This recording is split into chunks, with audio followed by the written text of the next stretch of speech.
Morning, all my YouTubers, all my blue collar workers. Just another day on the job here.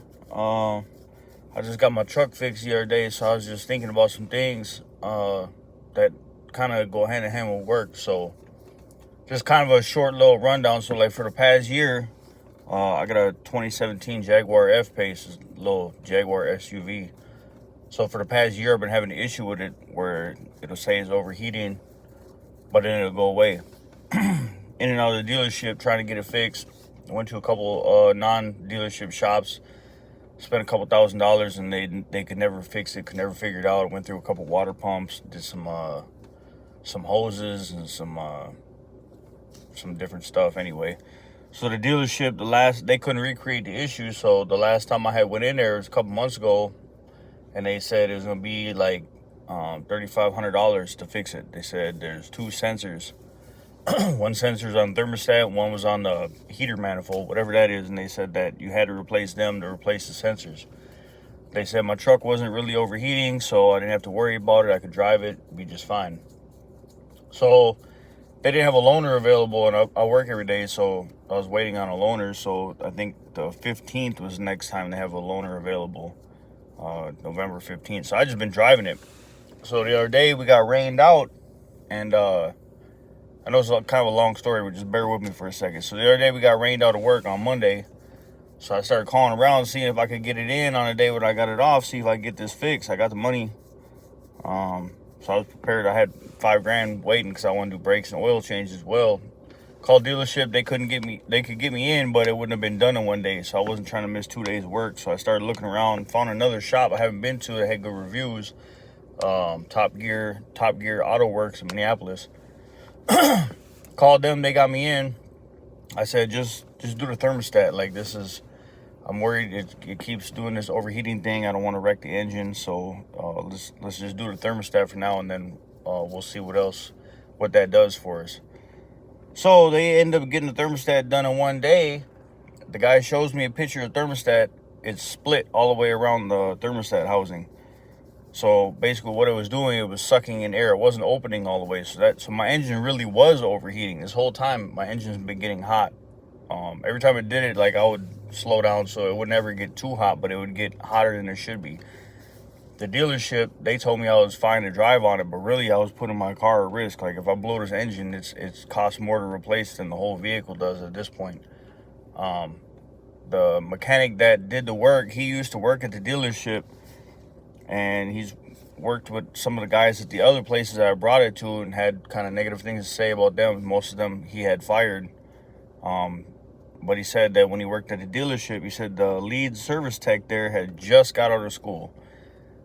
He said he couldn't believe that they didn't see this, that it was obvious. Like, I could even look at it and see, you could see it was been leaking out there. Basically it was sucking air back into the system. And yeah, so that blew out my water pump. So I had paid about $1,500 for a water pump. All these things added up because somebody misdiagnosed the problem at the dealership. And also they had me riding around like if my engine would have blew up, because they told me that I could drive on it, they weren't going to do anything. They would have blamed me and said it was my fault somehow. I guarantee it. So that's kind of my lesson, is that there's a difference between school education and real world knowledge. Now this guy that did the work, he's been around. He's a little bit older. He's got experience, not just fresh out of school. He's seen some things, and actually I ended up saving about $300 too. $300 cheaper than what the dealership was going to charge, and I don't need the heater manifold, which is $2,500. So that's just kind of a word to the wise on education versus real world knowledge. And that's kind of why I like the apprenticeship, because even though we're going to school and doing school things, we're getting on the job training as well. So we're learning, seeing actual things on the job site, not just reading about it in books or videos. And I remember that was one thing that my welding instructor had told me when I was doing welding school. He said, you could be the best student in my class, but your first day on the job, you're going to be the dumbest welder on the job site. And I kind of was like, didn't really believe that at the time, but over the years now, it's been about 5 years, I've definitely seen that's true. I've learned a lot of stuff from from people on the job, different ways to do things, better ways to do things, things that you can get away with doing, things that school doesn't teach you. School is just basically just gives you the entry level knowledge to get your foot in the door. From there, it's up to you to seek out more knowledge. And I think that's something that people nowadays don't think about. Like, a lot of people go to school and they get a big head thinking that, oh, I got these degrees, or I went to school for this, and they think they're the best. And then they get on a job site and run into guys that have been doing it for 10, 20 years that show them that you really don't know nothing. So it's just something to keep in mind. I mean, it's definitely a good lesson. That's kind of, I know it's a long story build up to it for a small payoff, but I've also noticed that, like, one thing is, we got a 5-year apprenticeship until you become a journeyman. Well, every time you meet a journeyman that just turned out, that's a fresh journeyman, they think they know it all. They think they know everything. And then you'll work with them, and it's nothing ever goes as smooth as when you work with somebody that's been a journeyman for 5, 10, 20 years.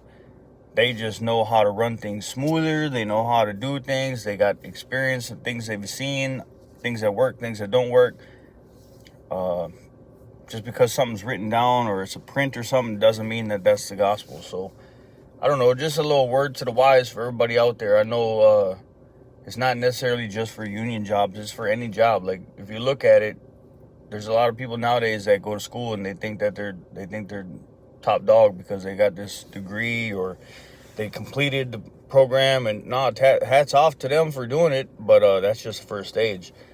So my advice, what I like to do, and I've done it since day one as an apprentice, is I like to search out the people that have been doing things for a long time and try to see what their knowledge is, especially in the pipe trades. Like, I try to look for the guys that are about to retire and be like, look, teach me what you know, because I know you're about to retire, and all the knowledge from all the years you've been doing this is about to leave with you, and I'm trying to get it before you go.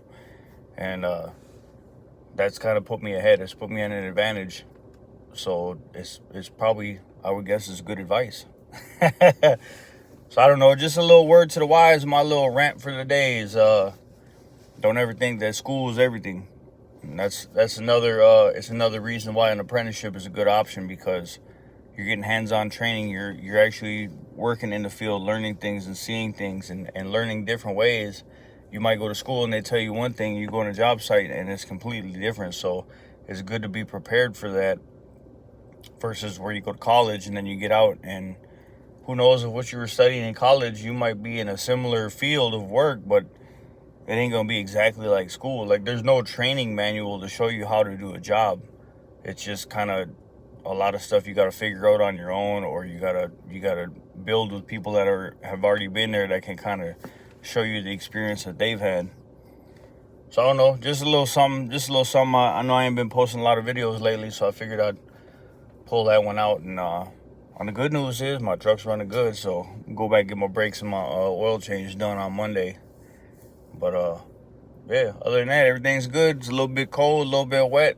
Winter's coming, so hope y'all bundle up, keep working, keep that money coming in, advance yourself, advance your career. If I can do it, you can do it. I ain't special. Have a good day, everybody.